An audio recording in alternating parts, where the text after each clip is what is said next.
Meet your fellow travellers on the road to the future. I'm Drama Queen. I'm Mr. Wonderful, believe it or not.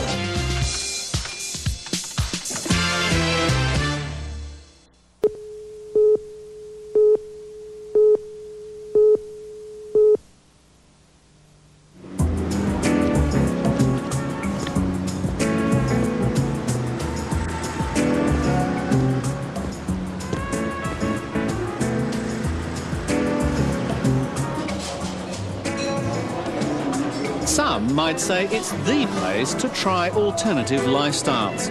So what's unusual about going to a Californian laundromat, you ask? Even if it is called brainwash. Is this something to do with mind control? Well, no. In fact, quite the opposite.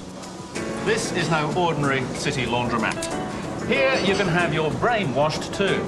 For a start, you can have a cup of coffee to spark up those neurons.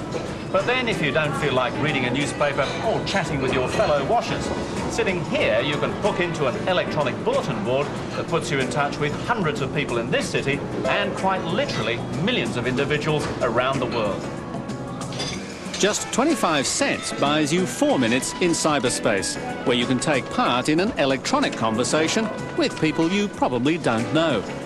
The words you type appear on the screens of everybody who's logged on, and in turn you see what they're typing.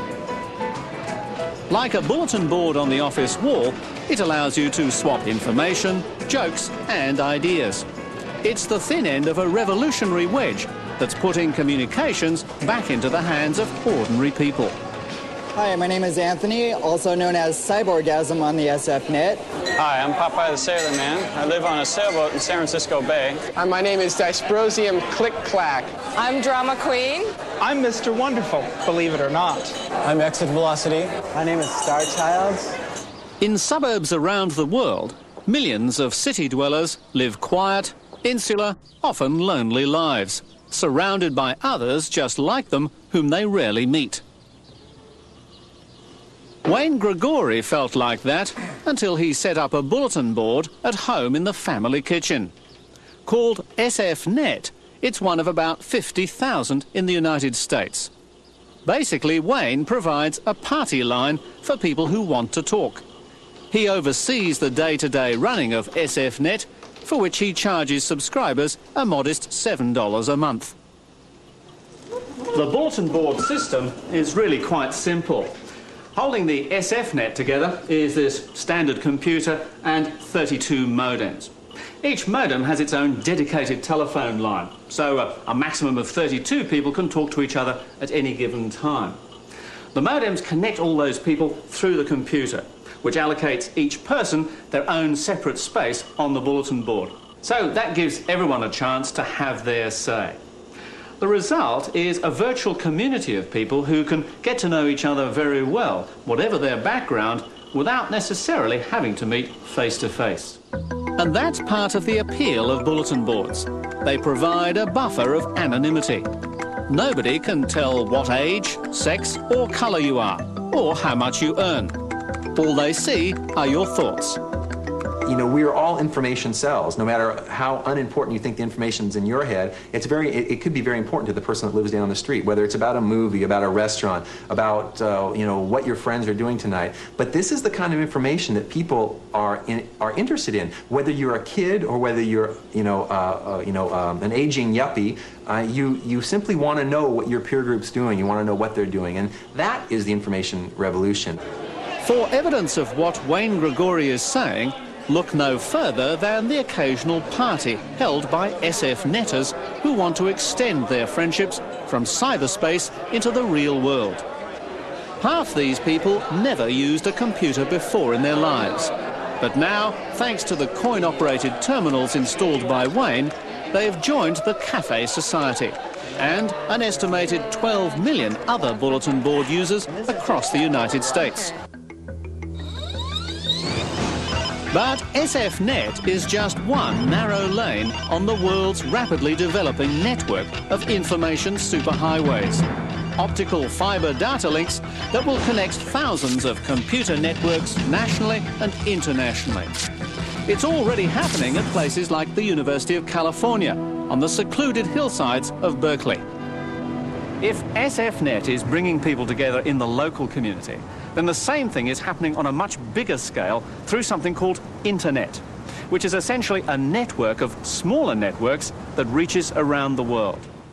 With Internet, you can hook into a global community of somewhere between 6 and 20 million individuals. Internet's most popular use, though, is as an alternative to the postal service. Simply to send messages to friends or associates through a system called email. Rather than a street address, email uses a code that all Internet computers can recognise. In my case, I'd be sending email to beyond@mhs.oz.au. But instead of the trucks and planes that transport our letters around the world, email travels by telephone lines and computers. Like the post, though, it relies on a network of services to make certain the message gets to the right person in as short a time as possible.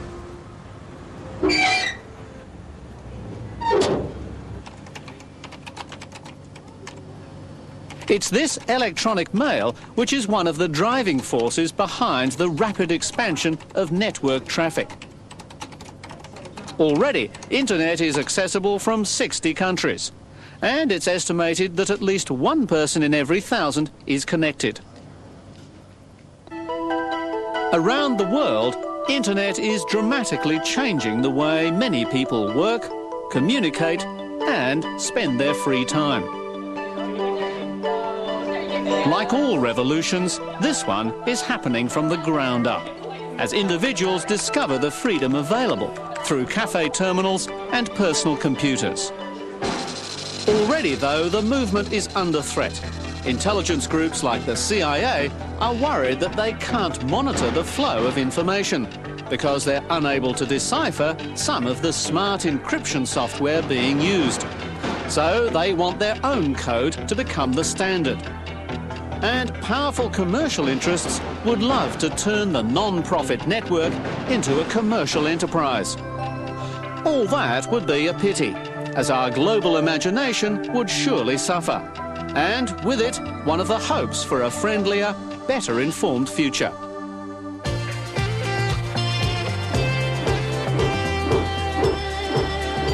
After the break, the unfolding story of kinetic architecture.